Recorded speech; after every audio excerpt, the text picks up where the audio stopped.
കാലവർഷം ശക്തി പ്രാപിക്കുകയാണ്. 3 വടക്കൻ ജില്ലകളിൽ നിന്ന് റെഡ് അലേർട്ടാണ്. കോഴിക്കോട്, കണ്ണൂർ, കാസർഗോഡ് ജില്ലകളിലാണ് അലേർട്ട് പ്രഖ്യാപിച്ചിട്ടുള്ളത്. 3 ജില്ലകളിലെയും വിദ്യാഭ്യാസ സ്ഥാപനങ്ങൾക്ക് അവധിയും പ്രഖ്യാപിച്ചിട്ടുണ്ട്. കൂടുതൽ വിവരങ്ങൾ നൽകാൻ കോഴിക്കോട് നിന്ന് അനഘ ചേരുന്നുണ്ട്. Anagha, good morning. ആകെ പെരുമഴയാണ്, മൊത്തത്തിൽ ജനങ്ങളാകെ ആശങ്കയിലുമാണ്. ഇന്നത്തെ ഒരു അലേർട്ടും അതിൻ്റെ പശ്ചാത്തലത്തിൽ നൽകിയിട്ടുള്ള മുന്നറിയിപ്പുകളുമൊക്കെ എങ്ങനെയാണ്?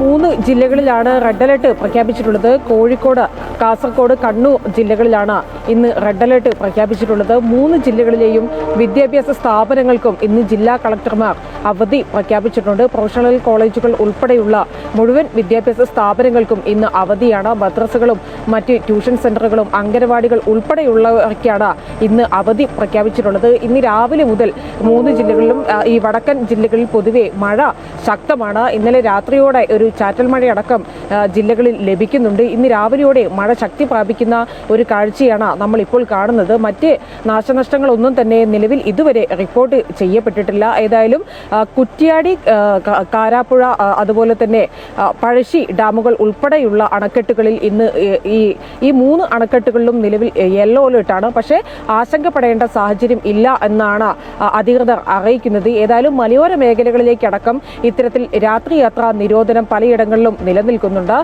ഈ വിലങ്ങാട് മേഖലകളിലേക്കടക്കം കഴിഞ്ഞ ദിവസം ജില്ലാ കളക്ടർ ഉത്തരവിട്ടിരുന്നു. കോഴിക്കോട് ജില്ലയിലെ വിലങ്ങാട് ഇത്തരത്തിൽ രാത്രിയാത്രയ്ക്ക് നിരോധനമുണ്ട്. ഇവിടങ്ങളിലുള്ള ആളുകളെയെല്ലാം തന്നെ ദുരിതാശ്വാസ ക്യാമ്പുകളിലേക്ക് അടക്കം മാറ്റിയിട്ടുണ്ട്.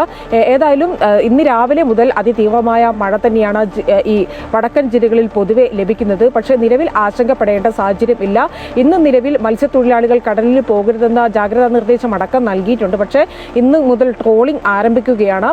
ഏതായാലും നിലവിൽ പല ജില്ലകളിലും ഇത്തരത്തിൽ ശക്തമായിട്ടുള്ള മഴ തന്നെയാണ്. പക്ഷേ എവിടെയും വലിയ നാശനഷ്ടങ്ങളൊന്നും തന്നെ നിലവിൽ റിപ്പോർട്ട് ചെയ്യപ്പെട്ടിട്ടില്ല.